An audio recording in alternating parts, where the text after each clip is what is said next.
Disclaimer. This video and all its contents are Ngozi's opinion and that of some people who contributed.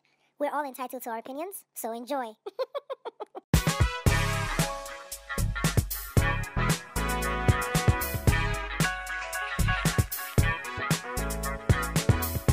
Hi guys, welcome again. My name is Ngozi, and on this one I'm discussing Ebola. Yes, the dreaded Ebola virus that made its way to Nigeria.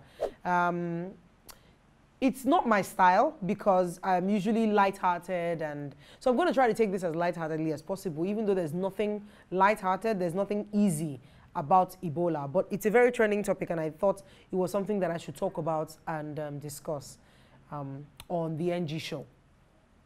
I had tried to get one of the survivors of the Ebola virus, Dr. Adadevoh, on the show. Unfortunately, she couldn't make it because she is, and I applaud her for that, she's taken a step back to really evaluate the reason why she told her story, and so that that message doesn't get lost. You know, because when you start doing interviews left, right, and center, you might forget yourself in the process. So she doesn't want to do that, and I applaud her for it.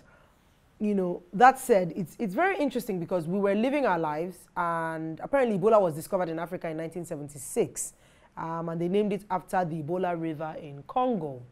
Unfortunately for us, Patrick Sawyer, the librarian, everybody knows how it came to Nigeria, is that Patrick Sawyer brought it into Lagos via the airport in July of this year.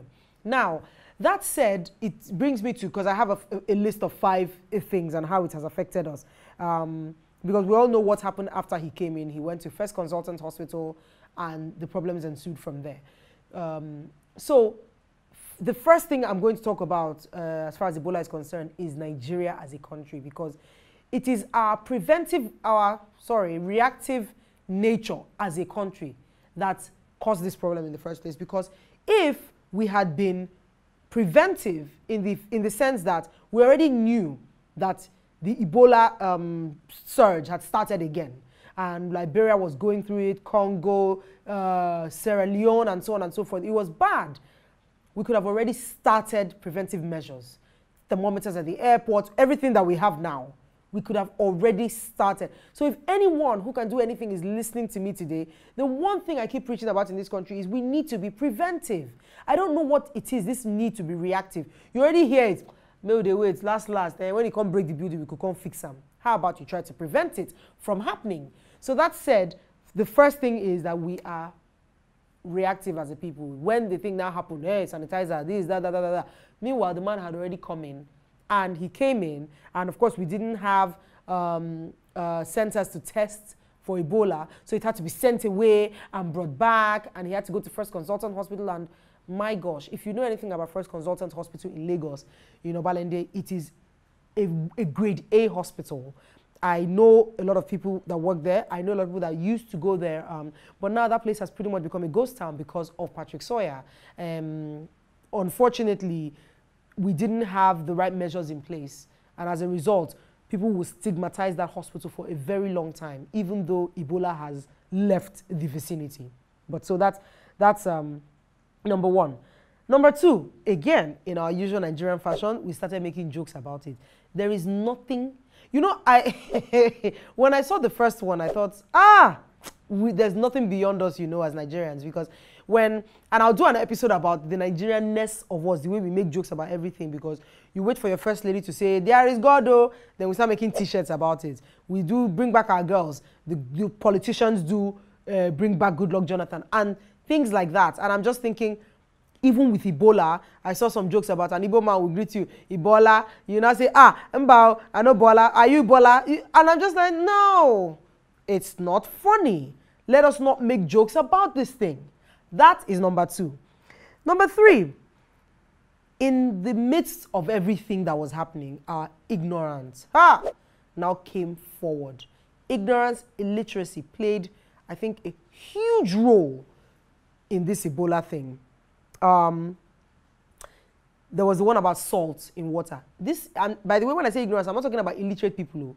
Regular, educated, exposed people, like me even. People put salt water salt in their water to take a shower. They did. Yes. And some people who rub palm oil on their body. Some people gargled with salt water in the bid to prevent Ebola. No.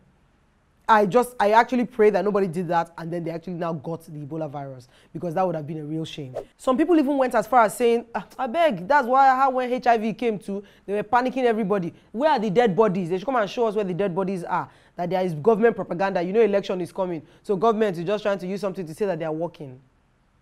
Are you serious? How about you just Google? How about you ask questions and not be ignorant? Ignorance is the reason why somebody contracted the Ebola virus, got on a plane, and took off to Port Harcourt. Ignorance. Because to be honest, after I read Dr. Ada's story, I realized that the government did, yes, okay, they were not preventive. That was already a problem. But I think the Ministry of Health and so on and so forth really did quite a lot with helping. And then there were volunteers, and then there were medical aids. I really think they did a lot in containing it. And that's why today Nigeria is Ebola free, and I'll get there. But our ignorance played a huge, huge role, making jokes about it, talking about salt in your water. There was even one joke about tie a plantain wrapper around your waist. Then when you go out in the middle of the night, then you say, girigba, girigba, girigba, girigba, girigba, 5 times. Then when you turn around, you will not have Ebola again. Number 4, a big part of this thing was the religious bodies, churches to be more specific. I don't know if it was the case, but that did not happen in my church, where they would tell people to come for Ebola service. When you come for this service, they pray for you, you will not have Ebola. Are you kidding yourself? In the height of this Ebola scourge, people were going to services packed with groups of people where they were sweating, and that is exactly the problem. But they cover it under the covering of God and talk about we're going to church.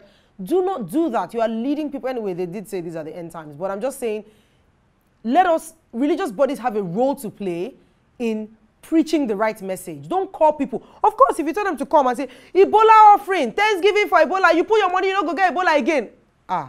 Everything that is in my pocket will go into that basket that day. Pastor will clean it, you go and buy a car. The religious bodies, I think a lot of religious bodies took advantage of it. Either good or bad. Indeed, you could have prayed about it, I agree, but then let us put preventive measures in place before doing that. Because, for example, in my church, I'm Anglican, so we all take communion from the same cup, but they wipe it after taking it. This has not been a problem for the over 10 years I've been in that church. But of course, Ebola came along, and the entire Lagos diocese had to take preventive measures, so we couldn't drink from the same cup again. You would dip and take your bread with the wine. You couldn't drink the wine from the same cup again. Now that Ebola has been phased out completely, people still don't want to drink from the cup. And I will get to the aftermath. Number 5, sanitizers. Hey, the business of sanitizer started booming. The money, people made money on this sanitizer matter. Now, I don't think that's necessarily a Nigerian thing. I think in any country, if there's something that is going on and you can profit from it, I mean, especially if you're helping people in the process, then that's fine. I don't know. I really don't know, to be honest, but because it's tough. The question would be then, are you reaping off of the problem, or are you just making gain where there's an opportunity? You ask yourself, if your conscience can do it, that's fine. But there was a lot of money to be made with sanitizers, and the money was made. However, the important thing to remember that it's not about sanitizers, it's about washing your hands. Sanitizers kill bacteria. Ebola is a virus. So, that said, for me, I think that what Ebola has taught us above everything else is personal hygiene. I've done a topic on hygiene before, and I keep telling people, I don't understand why you would use the bathroom, you don't wash your hands, you come out, you sneeze. You know, Ebola has taught us now personal hygiene. Everybody carries a hand sanitizer around. People are washing their hands. Oh, and not just hand sanitizer now, there's also alcohol rub. You just put alcohol in your hand because, you know, it also kills bacteria and so on and so forth. So it has taught us personal hygiene. So currently now in Nigeria, they've reported that there are no new cases of Ebola. Everyone who was quarantined in Port Harcourt have been released from quarantine. So currently, as at now, there are no new cases of Ebola. We pray and hope that no new cases will come up, to be honest. The kids have gone back to school. It was huge. A lot of parents were skeptical. A lot of us have bought, what do you call it now? infrared, the touchless thermometer at home so that you can check anybody that's coming into your house, to be honest. So currently we are Ebola free, but of course the problem is that the stigma is there. I mean, people like Dr. Ada, as brave as she is, I mean, I can imagine that some people will not be comfortable with her coming into their homes. Even her husband, even her kids might suffer from the effect. And we know how you catch the Ebola virus. You catch it from bodily fluids contact, or you touch the bodily fluid, sweat or blood of someone who has it, and then touch any of your like eye, nose, it gets into your body. Not by the person is sweating, you touch the person. You don't have an open wound. You will not catch it if you wash your hands when you're done. So you cannot catch Ebola by being in the same room as someone who has had Ebola. Matter of fact, I'm told from them that they will even develop the vaccine that will cure Ebola. I'm just saying. But so you cannot catch Ebola like that. So we should not stigmatize people who have, survived Ebola. It doesn't make any sense to do that.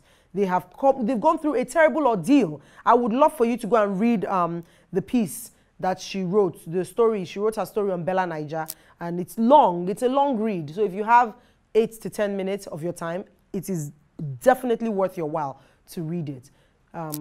So that said, I'm not going to go on much more about this because it's actually quite a depressing topic. I'm glad that we are where we are today. I'm actually very proud of my country, Nigeria, for having come out of this Ebola situation, because Liberia, Congo, Sierra Leone, these countries are still in, I mean, Liberia, I just read in the news that they claim that 2 women who died from Ebola just rose from the dead.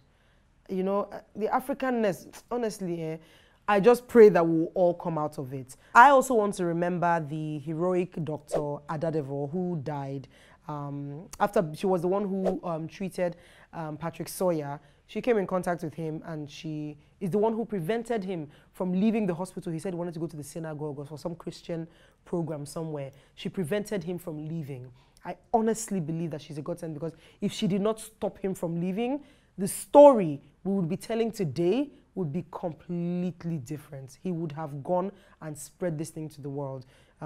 She died saving millions of us from this deadly virus, and she will be forever remembered. I didn't know her personally, but I know people who knew her very closely, and yeah, I think she was an Amazon of a woman, and I hope that the government will, I don't know, in some way commemorate, because, you know, we're talking about it because it has happened, but just imagine if at the height where Patrick Sawyer was, in the state he was in his illness, he had decided to leave and she had let him. If she had said, oh, let him go, and he had infected only 10 people, and those 10 people had gone home, and then there are people at home who had gone out. Because at that time, this thing was brand new to us. We didn't know what was going on. This man we hadn't even been clear about the Ebola that he had. You know what I mean? So we remember her, and we will never forget her. So do not stigmatize those who have survived Ebola. Be sanitary, be clean. Watch your environment, wash your hands, and let us pray that this thing does not come back to our country. Thank you very much for watching. If you have any comments, please make them. And until next time, please keep it very real.